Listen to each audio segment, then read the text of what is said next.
new direction. That's what's happening in America right now. Change is what's happening in America.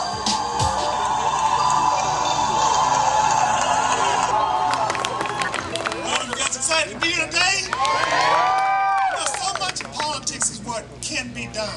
I was reading a story in the New York Times. It was this political operative. He was talking about why Barack Obama is unelectable. He said because Obama cannot build a coalition of blue-collar workers and veterans and senior citizens and those swing evangelicals in order to be electable. And I started thinking, people like him, they are blind to a new era of change. They are deaf to this new movement of inclusion, and more than anything else, they are dumb to a new reality of hope. Because had those people been here on March 4th in Texas, they would have seen the kind of coalition that doesn't have to involve veterans and seniors. It involves young people like Alex, people who are uninterested in politics. It involves older people like myself who are interested, but a little bit disenchanted and feeling disenfranchised by the whole political process. It involved minorities, the blacks and browns, who didn't believe that there was a candidate out there who we can understand and who could also understand us. But more than anything else, this new coalition is made up of a bunch of people who are bitter. And I don't mean bitter in a bad way.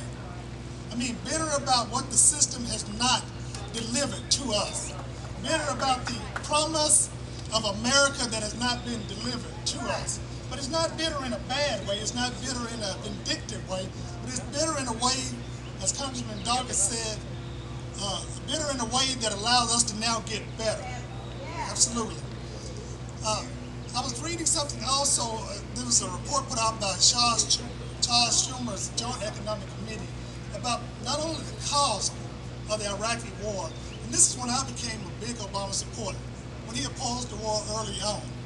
Because we realized the courage to do that in the face of all the publicity, all the media saber rattling that says we must go forward with this war for our national security. We got to pay these people back for 9/11. And Obama, one of the few people who said, no, that's wrong. He said that's wrong. That's when I started supporting him.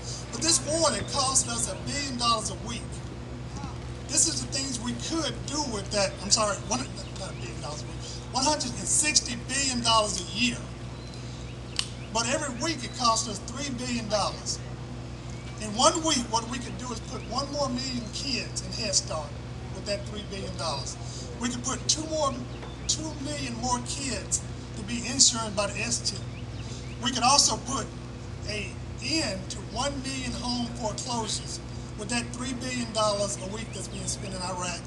And for you students, we can have 1.72 more Pell Grants. Education that you could get without having the cost always weighing on you or paying for that education. All that will make us not bitter, but will make us better. Alex also said something I think that was very important.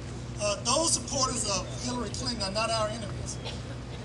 They are our friends. I think it's unfortunate that because Senator Clinton is trailing, that she has chosen to engage in some of the type of politics that she's engaged in, where sometimes it looks like she's almost in lockstep with the Republicans.